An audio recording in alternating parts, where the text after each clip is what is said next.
Hello, and welcome to another market update with Jay Cottrell, realtor with eXp Realty here in the Tri-Cities. And today we're going to go over April stats, but we're also going to answer some of the big questions going around right now regarding real estate. One of those is this bubble about to burst? The other one is, where are home prices currently and where are they projected to go? And then we're also going to talk about affordability as well.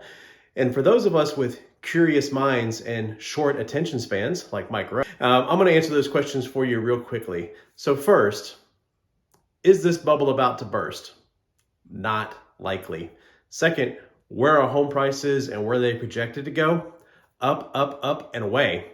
And also, looking at affordability, honestly, with affordability, we're kind of getting back to a more normal market conditions, meaning that from a historical perspective, homes are still very affordable. Even with increased pricing and increased mortgage rates, they are still very, very affordable. Now, if you would like to know more about my answers to those questions, then please stay tuned and watch the rest of this video. Here we go.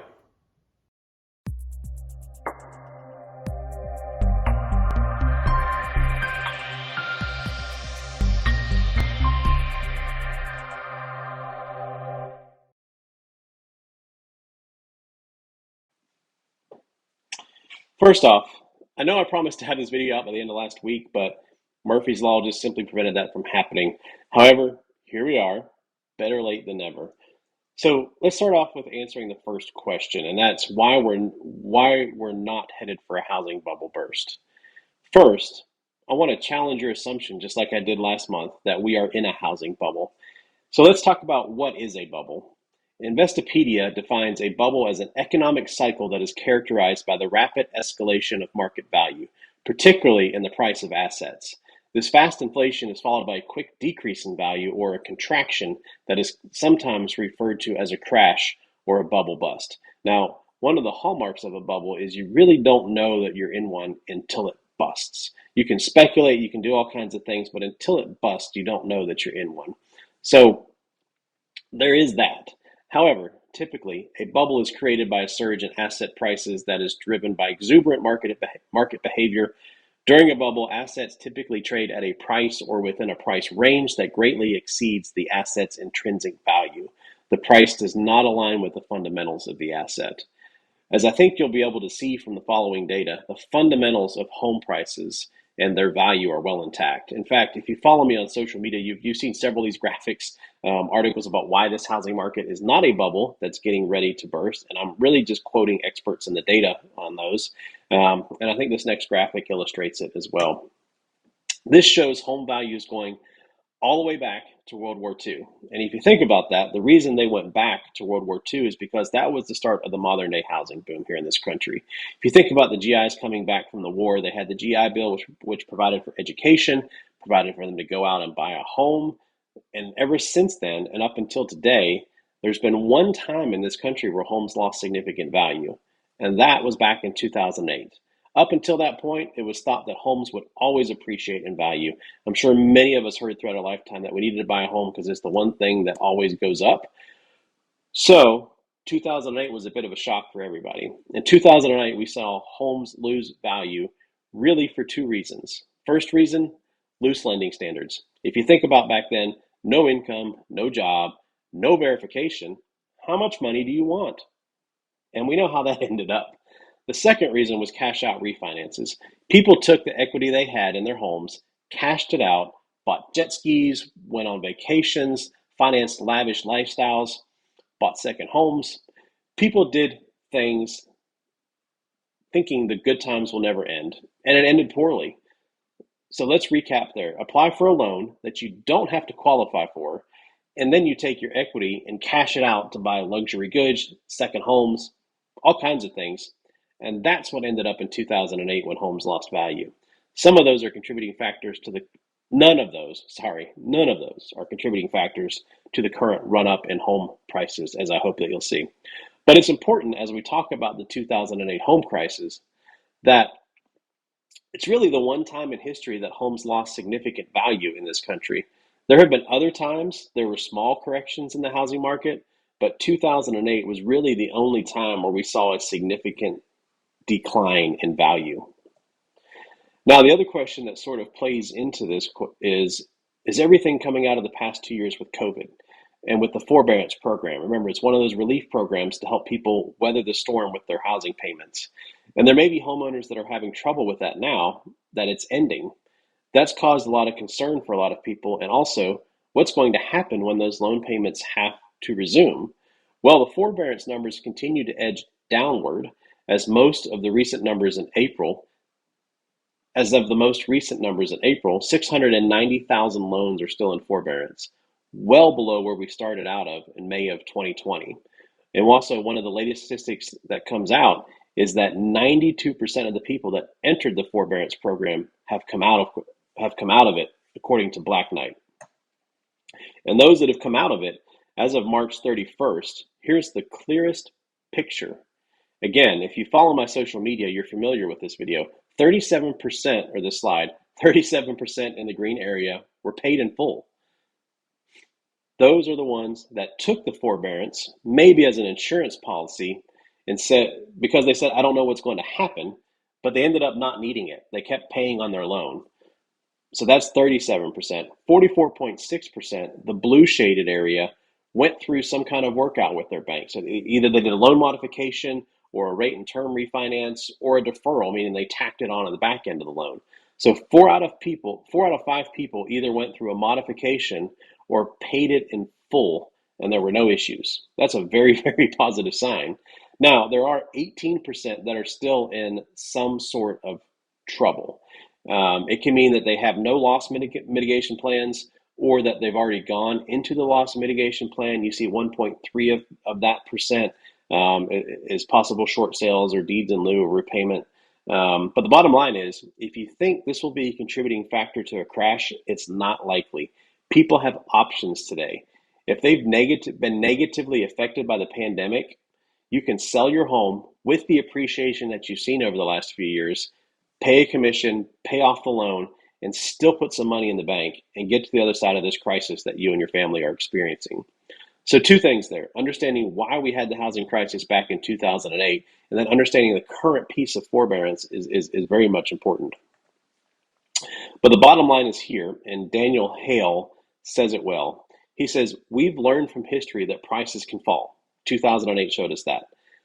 He says the important question now, if that's going to happen right now, and it's really hard to say. And he's not meaning, I don't know.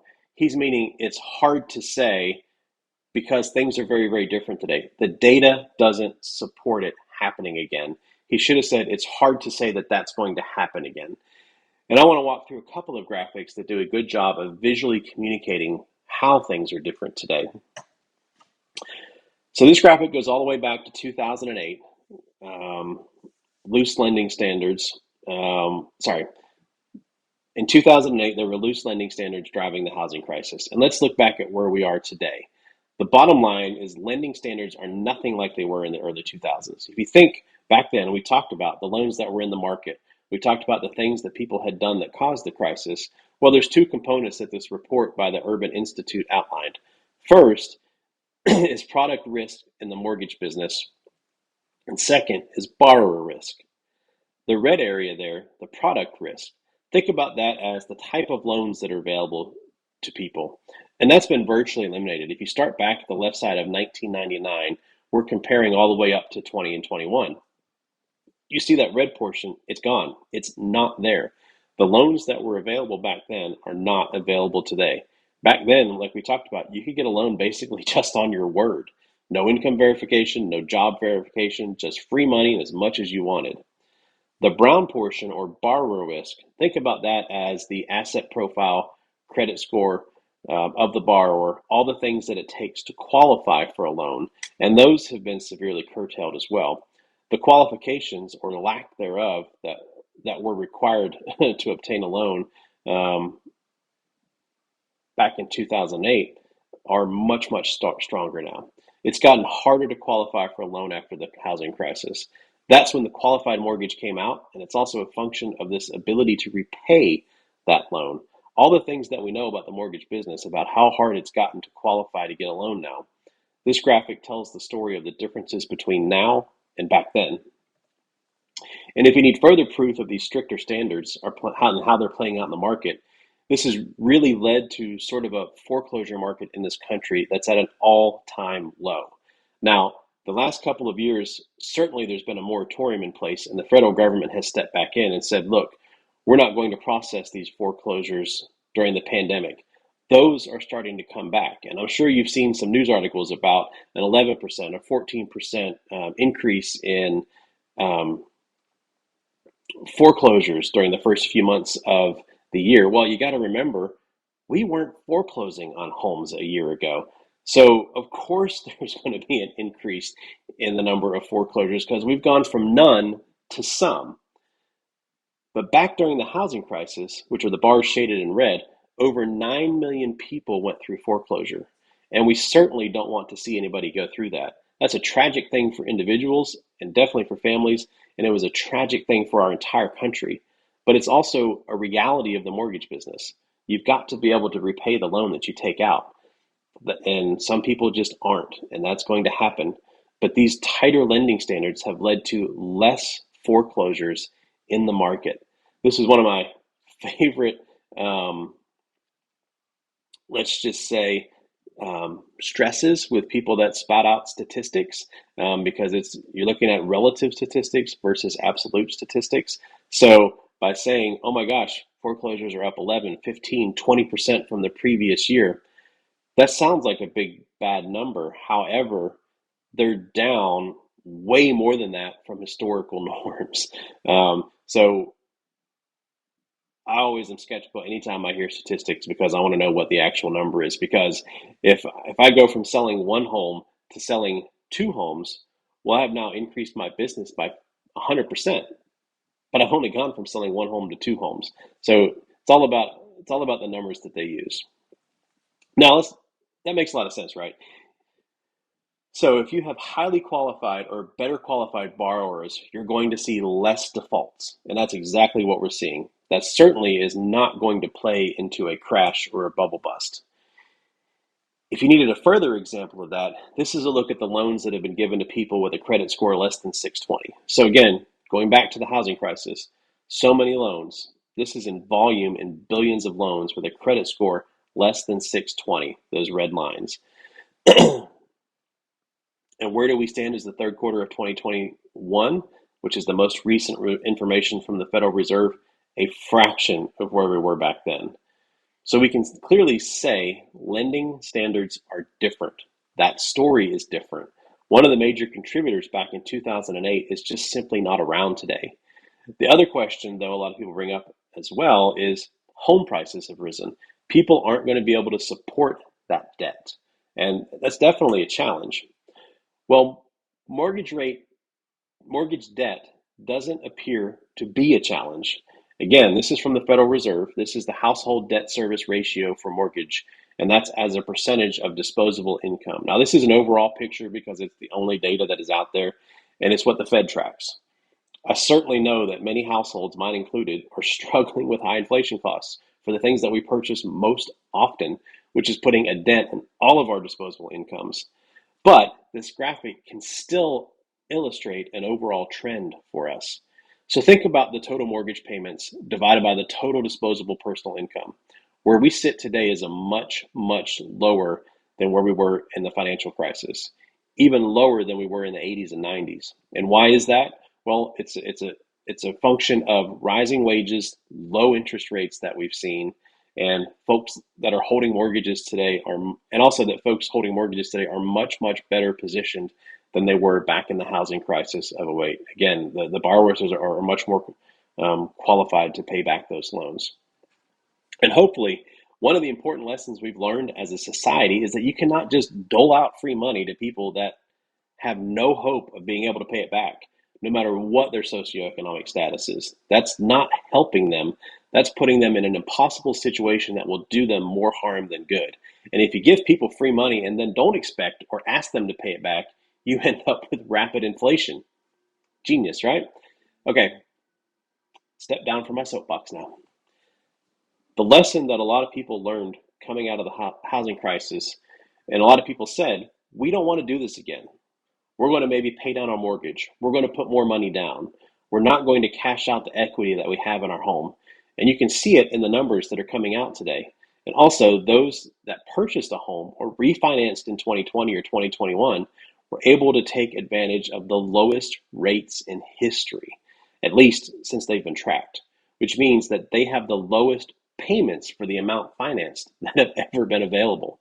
What I'm going to show you next is the cash out refinance numbers. And I think they tell the same story. This is a look at mortgage payments on cash out refinances from Freddie Mac and the difference in the annual payment for cash out refinances. So this looks at the previous mortgage payment and then compares it to the new mortgage payment after a cash out refinance has happened. So back in 06 and 07, 08, $3,000 or $4,000 difference in the mortgage payment.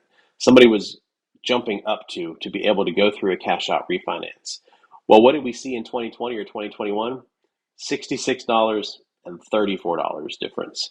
Very, very little change in the mortgage payment as somebody goes through a cash out refinance.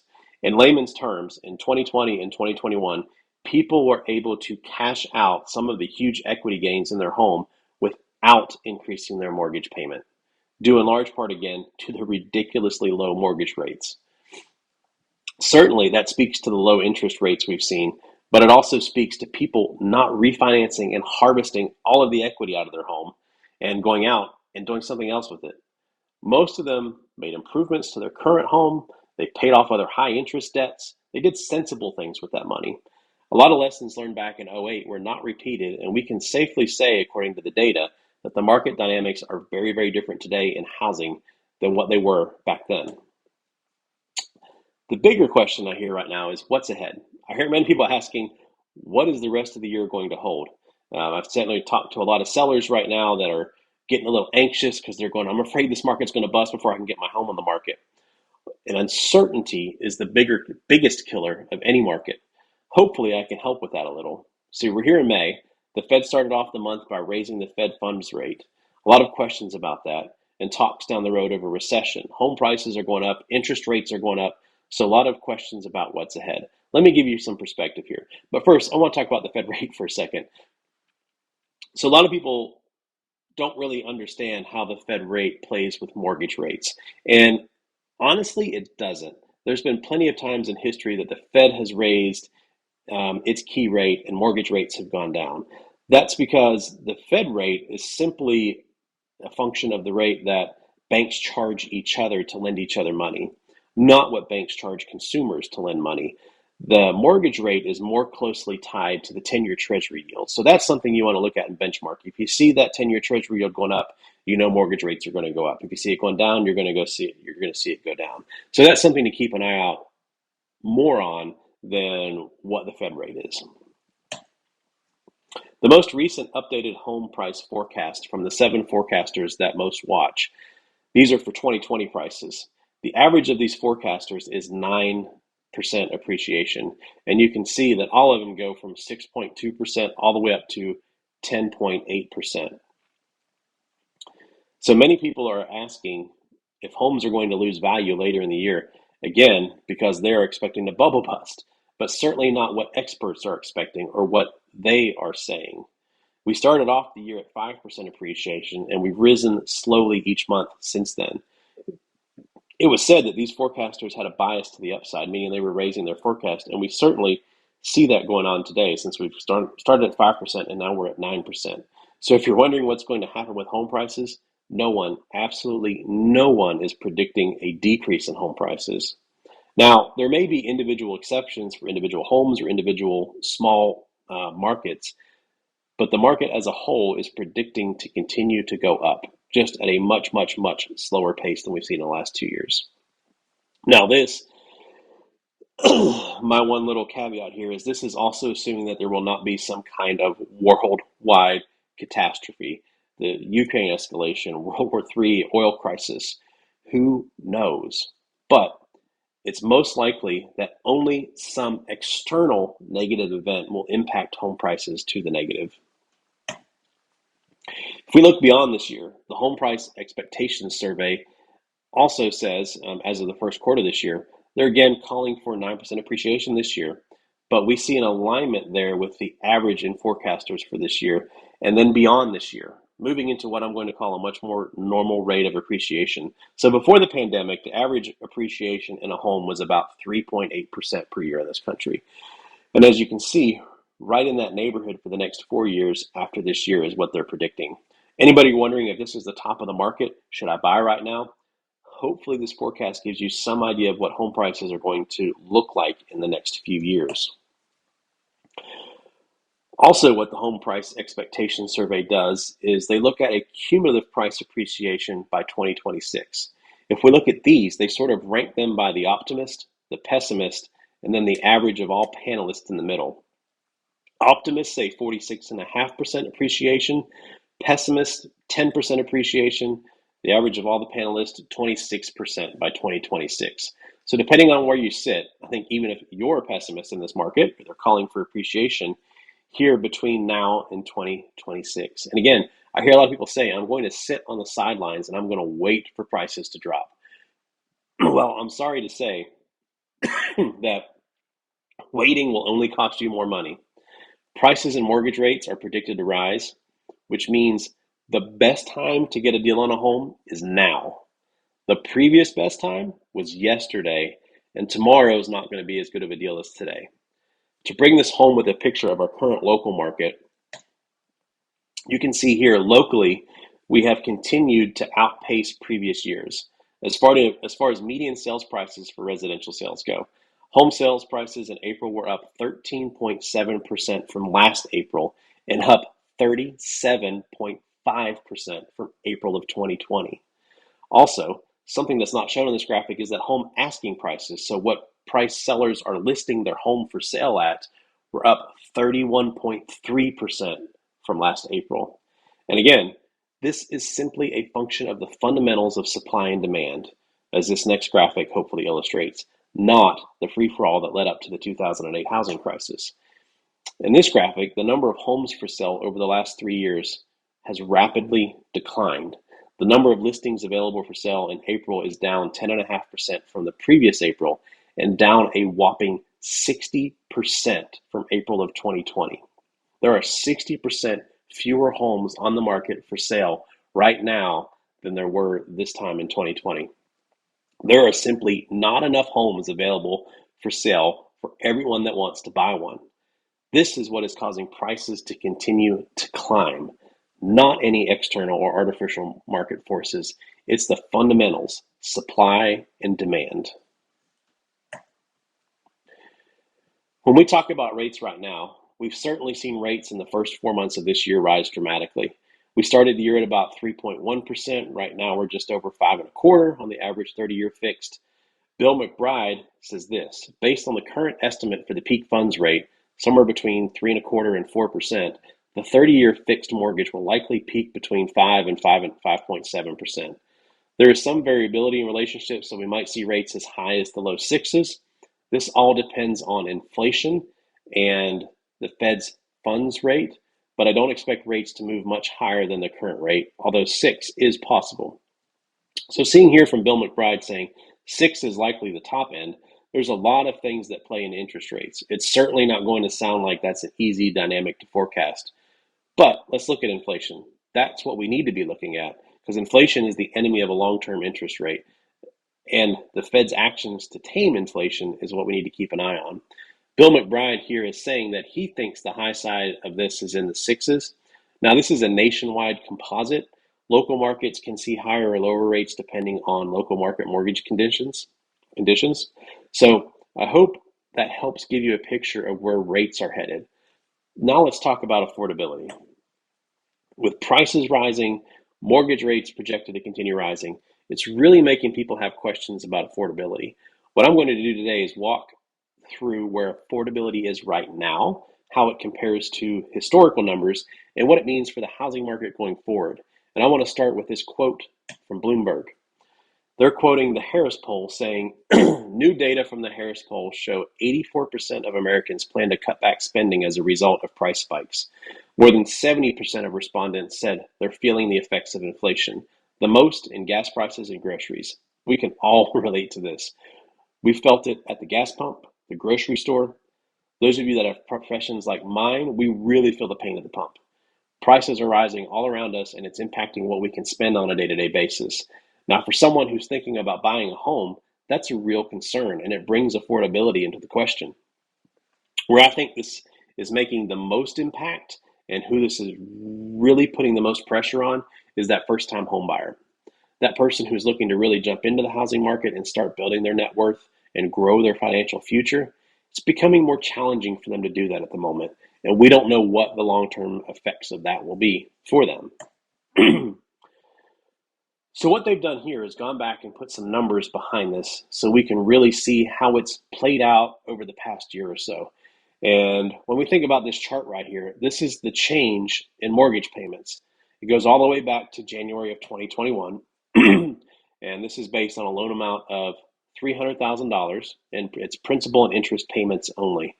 But if you look at January 2021, mortgage rates were at historic lows. Again, I say ridiculously historic lows. A typical mortgage payment was just a little over $1,200. Fast forward to where we are today in this rising mortgage rate environment, and things are different. If we think about where mortgage rates are projected to go, and let's just say mortgage rates later this year are around 5.5%, that mortgage payment jumps up to $1,700. So if you're looking at about $1,200 to $1,700, that's a $500 difference. And that's putting a lot of concerns in people's minds as they're thinking about it. And it costs more, not only to buy a home, but also in all other pressures around as well. Like we said, gas pump, grocery store, all those things. That first-time home buyer in particular feels the pressure.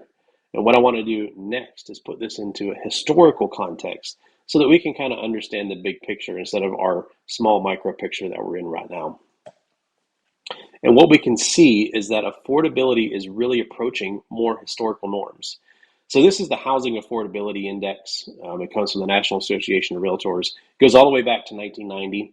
Again, if you follow me on social media, you've definitely seen this before, but let's look at it a little bit further. The higher the bar, the more affordable homes are. So if you look at the higher the number, the higher the index, the more affordable homes are. If you look at where we are all the way over on the right as of today, we're at 135.4. That's the index that NAR is measuring here.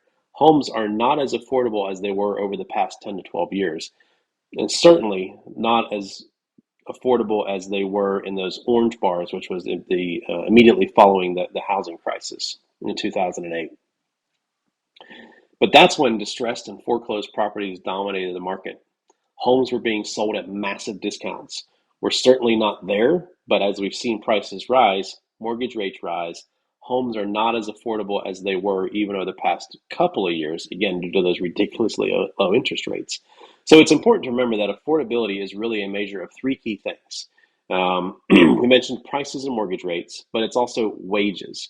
Right now, all three of those things are ticking up, but historically, over the past couple of years, ridiculously low mortgage rates have kind of offset some of the rising prices.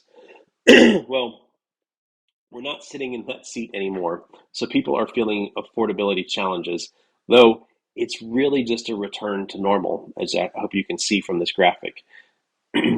Now, the context comes clear if you go all the way back to 1990. Like I said, what we can see is that homes are more affordable than at any time leading up to the housing crisis. So I think that context is really important and really key as we're having this conversation. When people say homes aren't affordable anymore, we really have to ask them as compared to when. Because as compared to the majority of history, at least that this has been tracked, homes are still very affordable. Now I want to continue on and share this quote from NAR because I think it also helps paint a picture of what's really happening in the world around us. It says the average consumer is spending an additional $429 monthly for items other than shelter, meaning the average weekly wages rose just $212 per month. Sorry, not meanwhile, but meanwhile, the average weekly wages rose just $212 per month. So the consumer is short by $217 per month. So that's all of those direct results of inflation and the things that we're seeing around us and how it just simply costs more for everything right now. This means that the average consumer will be looking for a home that is $41,000 plus cheaper. The average consumer that's looking to buy a home is reducing their price point. That is very real. That is exactly what these dollars and cents are saying. That's what I'm seeing that's what I'm seeing buyers doing in our local market. However, I think the question many have is this going to slow down sales? Rising mortgage rates, we know that's going to impact sales slightly. People are going to make a decision. They're either going to jump in and they're going to say, yes, I want to get ahead of this. I want to get ahead of rising rates and rising prices. Or they're going to say, you know what? This is not for me. I'm out. Either way, it's going to cause people to make a decision. But the overall takeaway is that buyer demand is still strong. We're still seeing many multiple offers in our local market. This has not impacted the overall demand that we're seeing right now. There are so many buyers in the market and so few homes for sale. Even with changing needs, the buyer demand is very, very real. So yes, it will put pressure on that lower price point buyer, but overall, demand is still really, really strong. And we're even seeing a shift in buyer preference right now that we're not sure where it's going to go, but I'll just leave it at that, that we are seeing a shift in buyer preference right now. One of the things I want to leave you with is, can you ask yourself this question? Do I have relevant market opinion based on facts? I think a lot of us, even us realtors, are guilty of it. We let our critical thinking skills go to the coat closet. So we are bombarded by so much information all the time that we simply just take it in instead of diligently seeking out the information and looking for correct and real information and verifying its authenticity for ourselves. There's a lot of half truth going on out there in the media right now. I talked about statistics and relative versus absolute. I hope that I'm able to give you the data you need to truly understand what's going on in the housing market. See, I believe in a well-informed client, but you have to be well-informed with truthful and accurate data and information. I hope this has been helpful for you, and I look forward to seeing you again for next month's market update. If you have any questions, please, about any information I went over, or you just want more information, please don't hesitate to reach out. It would be my pleasure to help you. As always, if you appreciate this content, please tap the like button down below. And if you haven't already subscribed, please support me in this channel by subscribing as well. Thank you, and I hope you enjoy the rest of your week.